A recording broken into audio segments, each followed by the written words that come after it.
goals, and just feeling that you're in alignment. And when that happens, if you're being true to yourself and being able to go out and get things that you need on your own, and then you can feel that confidence based on, that feeling, increased feeling of mastery. But yeah, I feel very in touch with what you're talking about on this slide as well, because that's something that I definitely struggled with and could see a huge difference in self-respect as I got more and more able to do the things that I needed to do myself. Thank you for sharing that, Sharon. Yeah. And it says, in past relationships, I've given in so much so the other person would leave me. Yeah. And I had no self-respect. Breaking that pattern in my current relationship is hard. Yes. Thank you for sharing that, Sharon. Renee. Yeah. And I think that happens so much.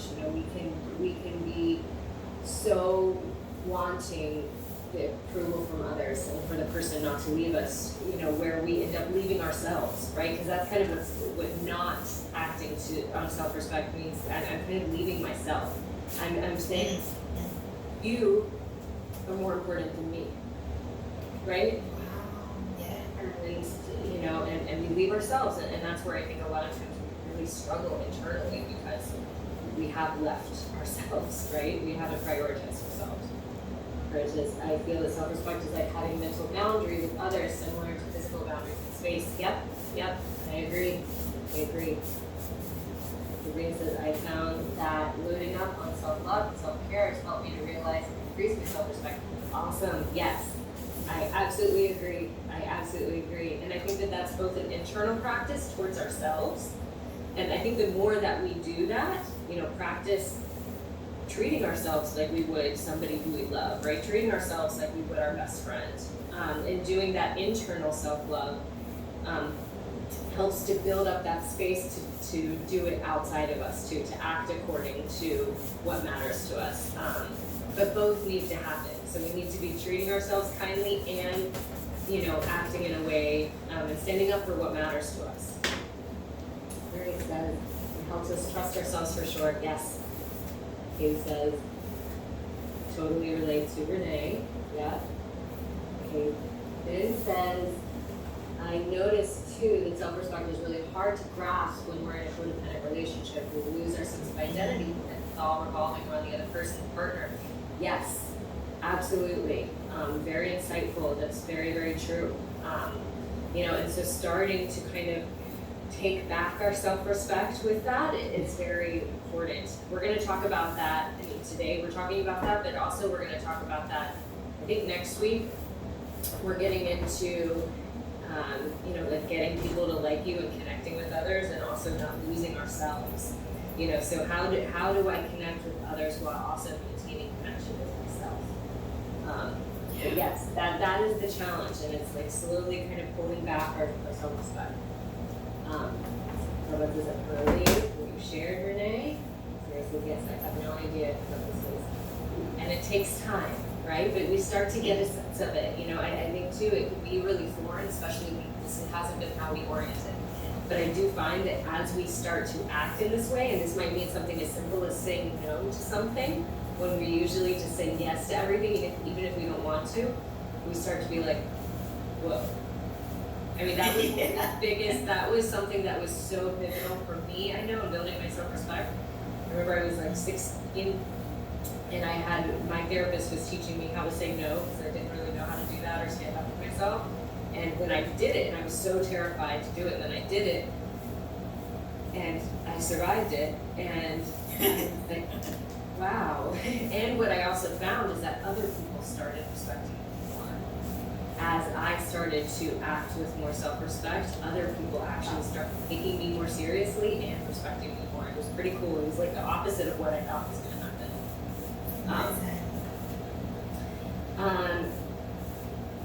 So the questions to ask yourself with this are, have you ever done things, and again, don't judge yourself, if it's the case, have you ever done things that have reduced your self-respect? It sounds like some people have. If you have, you are human, but I think it's kind of, and a lot of times we're just doing the best that we can with, what is available to us in the moment. Have you acted in a way that has improved your self-respect? thinking back, what things have I done that have actually improved how I felt about myself? You know, and what do you think, you know, you need to do to improve those skills? Okay, so now we're gonna launch into what these skills actually are. And they're actually pretty simple, but simple doesn't mean easy, right? Yeah. Because I think a lot of DBT skills are simple, but you say they're relatively simple, does not mean easy. I mean, some of them are a little complicated for sure, or lengthy, I would say. But generally speaking, they're somewhat simple. Does not mean easy. Yeah. So, you know, and I think, and I've heard this from a lot of clients before too, and they're, you know, when we're first working on DBT skills and things like that, sometimes it's a little frustrating because they're like, it can't be that simple, right? And actually it is. Like, a lot of DBT is actually kind of undoing all the complicated stuff that we've kind of created for ourselves to, you know, manage and make it through, and, you know, we've done the best we can in lieu of having these skills. But generally speaking, you know, DBT skills are kind of about coming back to basics. So these are the fast skills that we have, and again, this is like why am I blanking on what this is? So mom brain. What do you call this thing where one letter represents something? Acronym. My hippocampus is shrunk, by the way. Anybody who's had a baby, you understand the struggle. Yes. It actually shrinks. We have data to support that. My hippocampus, which is the place that, you know, where memory, that's the memory center of the brain, it actually shrinks. And the amygdala actually increases, which is the center that's responsible for like anxiety and fear. And the idea is that it's meant to help us to be able to like detect danger and be more ready to defend our young. Anyways, so anyway, so the first one is be fair, and then we have no apologies, stick to values, and be true. Okay, again, these are relatively simple, but they're hard to put into practice, I have to say. And we're going to talk through these. So the first one is fair. Okay, and to build our self-respect, I think this is one that a lot of people don't really think about too, but you know, in general, to build our self-respect, to feel good about ourselves, we need to be fair both to ourselves and to others, right? So I find a lot of times we're being kind of overly fair to other people, but not to ourselves, or sometimes very fair to ourselves, not to other people. And either one of those extremes is going to, you know, cause us to lose self-respect. So for example, if you find yourself like not playing fair or taking advantage of other people, over time, you know, it's going to, you're not going to feel so good about yourself, right? Because most of the time that's not really in line with people's values. At the same time, if you are like constantly prioritizing other people and not being fair to yourself, it's going to very much erode your self-respect. Yeah. It says, so we're biologically more likely to be anxious as well. So fair. Yes, well, it sounds like nature has made it that way to ensure the survival of youth. You know, nature is all about procreation, making sure that the species continues. The research actually shows that it only lasts about 2 years, though. So it lasts, like, you know, just for humans for about 2 years. So I know. So that mommy anxiety, it is biological, for sure. So it's validating your own feelings and wishes as well as the other person. So we want it to go both ways.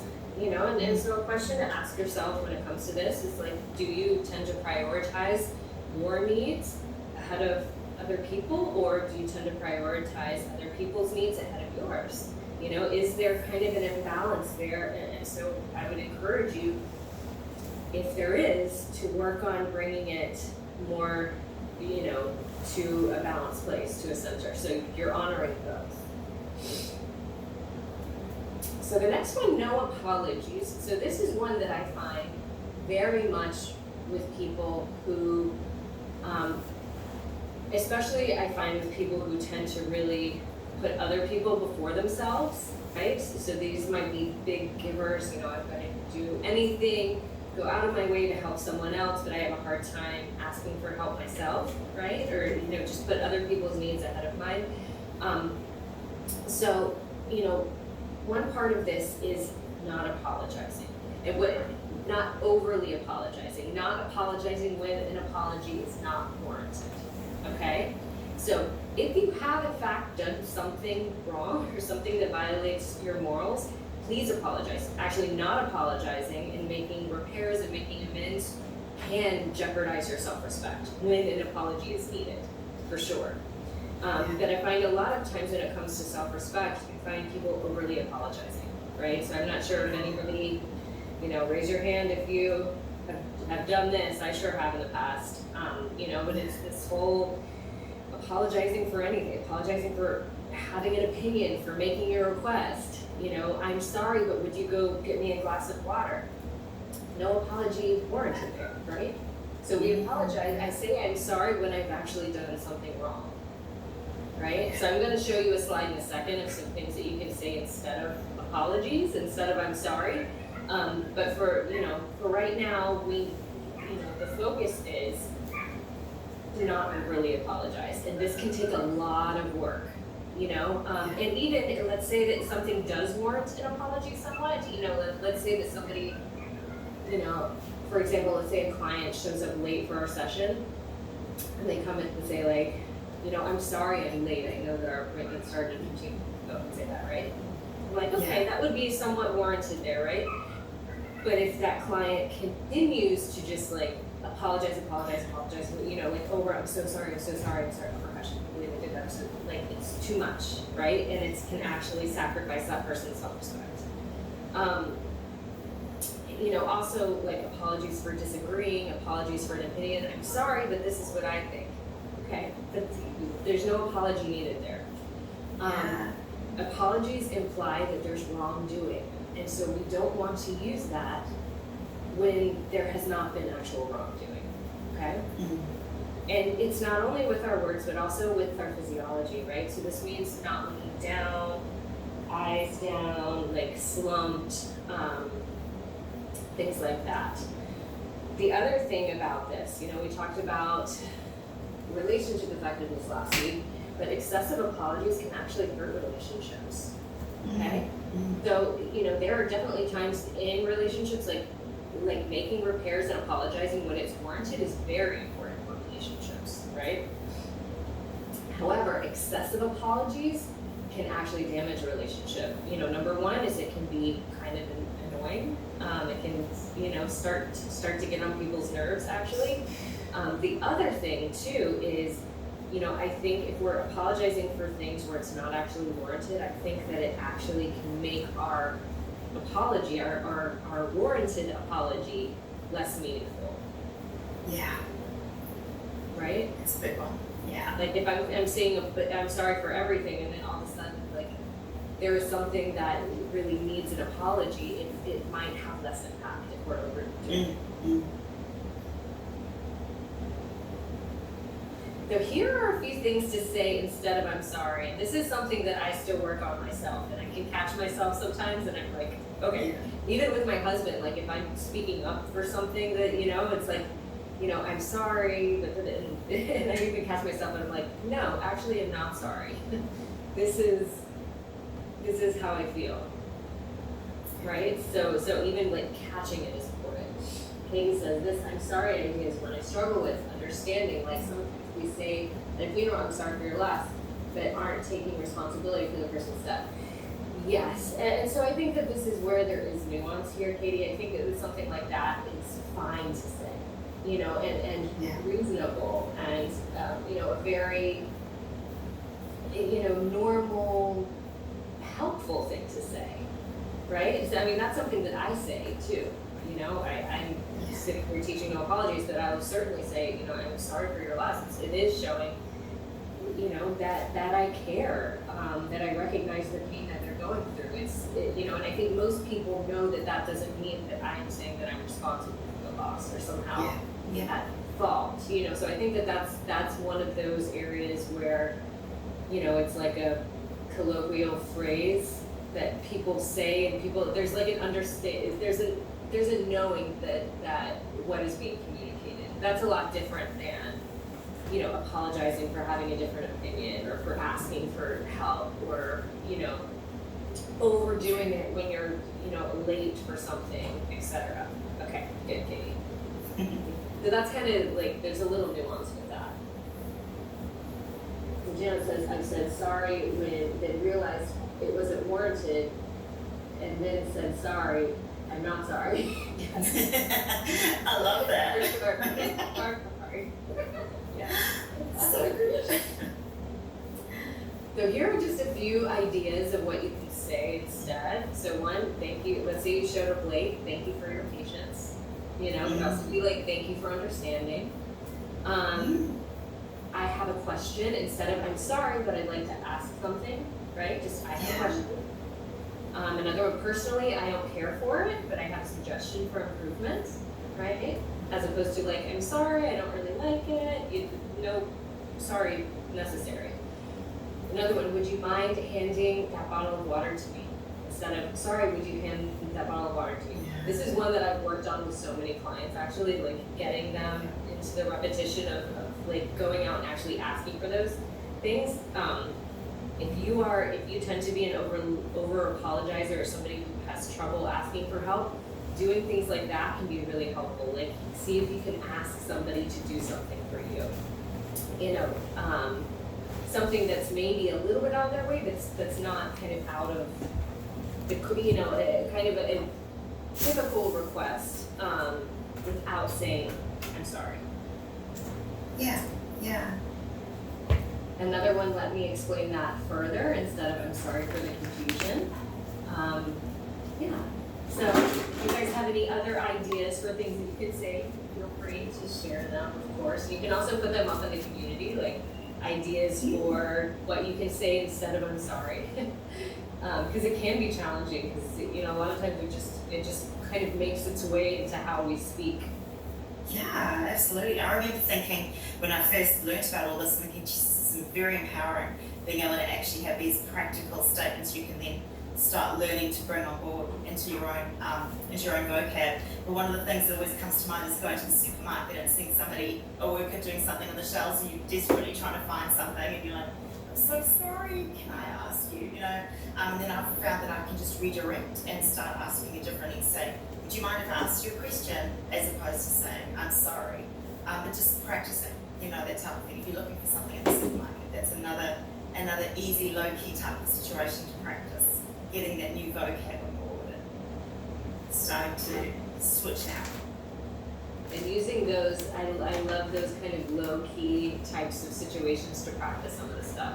You know, where if you need somebody to move out of the way, you could even just use an opportunity. Like if you saw somebody kind of like at the supermarket, like standing in the section, even if you didn't need something there, you could use that as an opportunity to say, would you mind please moving? I need to get something there. Yeah. Right? And then after, thank you very much, not, I'm sorry, you know, like, thank you. So here's another one, this is a biggie, right? So this is, you know, why I started with that meditation today related to values, so sticking to values. So when we undermine our values, our morals, the things that are important to us, it can very much jeopardize our self-respect. I think that this is a really big element when it comes to self-respect. Especially if we're doing it for like not important reasons. You know, there's always those like, I don't know if anybody's ever taken like ethics and morals kind of courses. They have those, you know, like they have those questions, you know, your child is like, you have no money, your child's starving, and you rob a convenience store or something. You know what I mean? It's like, Yeah. what, you know, there are always those kind of questions, but generally speaking, undermining your values, your morals, is going to very, very much hinder your self-respect, especially if you're doing it for not super important reasons, like what we talked about, right? Like that example that I just said. Being clear about your morals and sticking to your guns, so not sacrificing your morals. And so this could even be, you're sitting around with some friends and they're like gossiping about somebody who's not there, and you're recognizing like this is not sitting well with me, and to speak up about that. Like, guys, right now so-and-so isn't here and it doesn't, I really don't feel comfortable continuing this conversation. You can actually demand that. I'd really like for us to, change topics, and I'd really appreciate if you guys would do that. Right? So good. Yeah. And that feels really good with your self-respect, by the way. Yeah. So, another thing here with this is values might, can very much be an issue in relationships, okay? So it can be an issue in relationship especially when both of your values, like if you're with somebody and your values are not in alignment. Generally speaking, when it comes to relationships, it can be very helpful. And one thing that is kind of generally important for like a long-term relationship is to have more or less core values to be somewhat aligned, right? That is really helpful because when they're not aligned, it can cause a fair amount of problems.